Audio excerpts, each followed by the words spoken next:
കൂട്ടുകാരെ, നമുക്ക് എലിനെ പറ്റി പഠിച്ചാലോ? പഠിക്കാനേ നമുക്ക് എലിനെ അറിയോ? ഞാൻ കാണിച്ചിട്ട് ടീച്ചർ. നിങ്ങൾക്ക് ഇഷ്ടപ്പെട്ടോ ടീച്ചറിനെ എലിനെ? ഈ എലികളുടെ കയ്യിലിരിക്കുന്ന സാധനം എന്നാ? ഈ എലികളിലെ കരണ്ട് തിന്നും.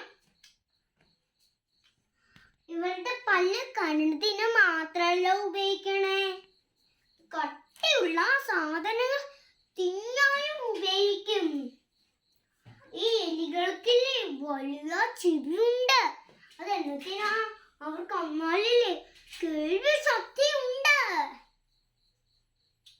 ഈ എലികൾക്ക് വാലുണ്ട്, വലിയ ഇത്രയും വലിപ്പത്തിലുള്ള വാലാണ് ഇവർക്കുള്ളത്. ഇവരുടെ ദേഹം മൊത്തം എന്നതാണ്? രോമങ്ങളാണ്. നമ്മുടെ ദേഹത്തില്ലല്ലേ, അവരുടെ ദേഹത്ത് ഭയങ്കര രോമങ്ങളാണ്.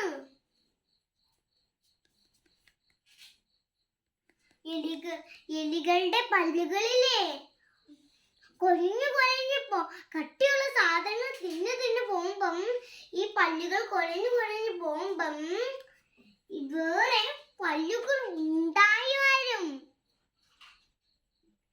എലികൾ എവിടെ താമസിക്കണേ? ചെറിയ മാളങ്ങളിലും ചെറിയ ദാരുങ്ങളിലുമാണ് ഈ എലികളുടെ താമസം. അല്ലാതെ നമ്മുടെ വീട്ടിൽ വന്ന് കിടക്കുവോ? ഇല്ലല്ലേ. അവർ മണ്ണിനകത്തും കിടക്കാറുണ്ട്. കുരു കുഴിച്ചിട്ട് മണ്ണിന്റെ അകത്ത് കയറി കിടക്കും. ഇവന് വിഷമ്പ് വരാൻ പോലെ നമ്മൾ കുഴിച്ച തണ്ണിമത്തനൊക്കെ ഇല്ലേ, അതെടുത്ത് തണ്ണിമത്തൻ നമ്മൾ കുഴിച്ചെടുത്തില്ലേ, അത് രാത്രി നമ്മൾ അയക്കാൻ പോകുമ്പം ഒരു തണ്ണിമത്തൻ മുഴിച്ചെടുക്കുന്ന കണ്ടിട്ടില്ലേ? നമുക്ക് രാവിലെ പറിക്കാൻ പറഞ്ഞിട്ട് അവിടെ ഇട്ടിട്ട് വരൂലേ. ഈ എലിക്കുട്ടനില്ലേ വന്നില്ലേ, താഴെക്കൂടെ വന്ന് ഇറങ്ങി വന്ന് ഈ തനിമത്തനെല്ലാം തിന്നും. അയ്യോ, രാവിലെ ആകുമ്പോലേ ഈ കൃഷിക്കാരൻ വന്ന് നോക്കും.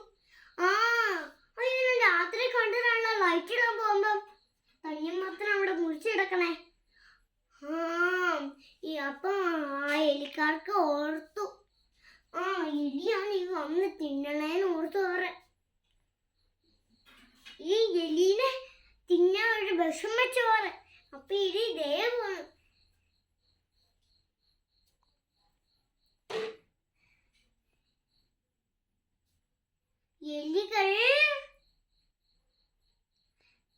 എലികൾ, പാമ്പുകൾ, ചിലപ്പോൾ പക്ഷികളും ചിലപ്പോൾ ഈ എലികളെ കണ്ടാൽ പിന്നെ തിന്നും.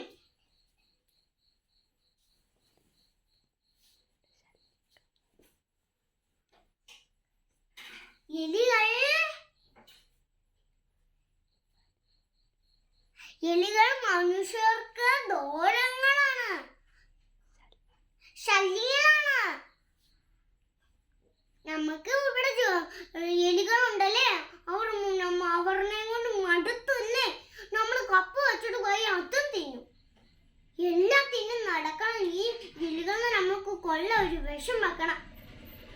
കുട്ടികൾക്ക് മനസ്സിലായോ എന്റെ ക്ലാസ്? ഞാൻ അടുത്ത ക്ലാസ്സിൽ വരട്ടെ.